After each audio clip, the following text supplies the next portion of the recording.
Alright, well, I know it's been a while since I posted a video, but this will have to do. Recently I made fire using only things inside of Hitfilm, and today I'm going to show you how to recreate that. This is going to be a quick one, so let's go ahead and start it. We're going to first start with a plane. I'm going to name it fire. Now we're going to go ahead and drop the fractal noise effect right on top of that. We're going to jump over to our controls, our appearance, and go to color 2. We don't really need to worry about color 1 other than change its opacity down to 0.5. Now on color 2, we want to change its color to a nice orange color. That should work. I'm probably going to make it darker. No. And then we can mess with the exposure and offset if we want to make it darker or brighter. That should work for what I'm doing. Now I'm going to use the circle mask tool, click on our plane, and I'm going to make just a simple little mask right here. I'm going to move it about center, click back on freehand so we can maneuver these points. I'm going to kind of make it into a flame shape, kind of. Just going to be a little simple looking thing right here. Nothing too fancy. Sharpen it up at the top, and there we go. Now we're going to drop the heart and soul of this effect. It's going to be the heat distortion. Now we're going to go over to the heat distortion stuff, and we're going to turn down the diffusion strength because we don't want it to diffuse, basically. We're going to up the distortion and up the scale. Now if we play this, you can see it already moves like fire, but we have an issue. The sides, they'll get filled up. The mask sides will get filled up, and that's not how fire works. No. So we're just going to go ahead and add a background plate, and watch this, it's super simple. Go to your heat distortion, mask, and select that background. So now instead of using the edge of the mask as a limit, it's going to use the edge of the entire video. But still our mask will affect the fire. So now, next we're going to have to do, we can fiddle with the things a bit. I think that's what I'm going to do.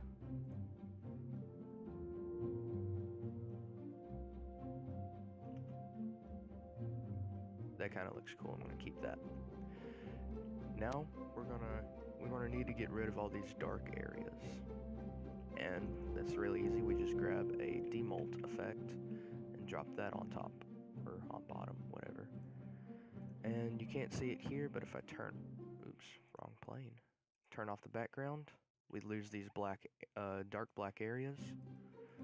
That's if I switch it on and off. And it really helps blend this fire into things whenever you add it into a video. But I'm probably going to change the color to something a little bit darker, maybe. No, that's not good at all. I'll leave it here. We're going to change it in just a second. Next, we're going to grab a gradient, because fire starts brighter at the bottom and then darkens up as it goes up.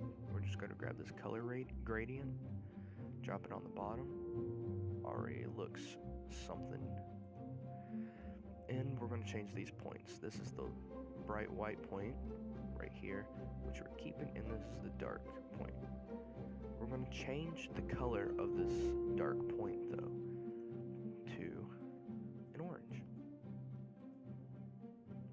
And change it, maybe,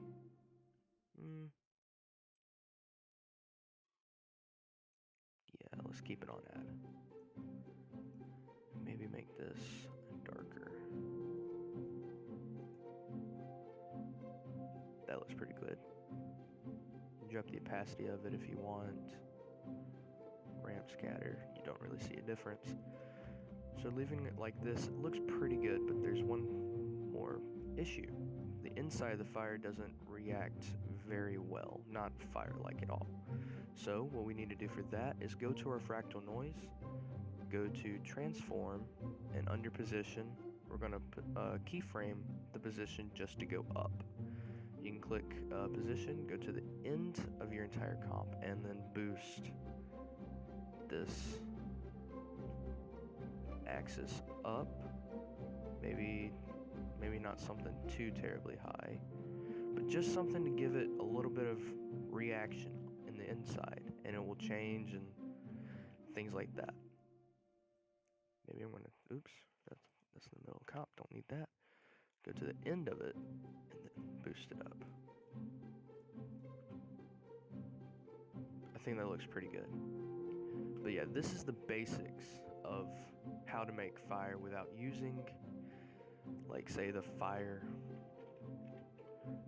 layer right here, or anything else that you'd have to pay for. That's basically how you do it. This one could use a little bit more tweaking, but like I said, this is just a quick little tutorial on how to do it. I'm not going to go in too much depth, but I will tell you that I've used the same method on making things like interdimensional portals, which I'll probably put a quick video of that at the end of this tutorial. Well, it's the end of the tutorial now, so if you liked it, give it a like. If you like what you see, there's probably going to be more in the future. Follow me on Twitter and Instagram. I'll put those two little usernames at the bottom of the screen or something like that, or in the description. I don't know. It just depends on how lazy my editing is. And then subscribe to my YouTube channel if you really like this. Thank you.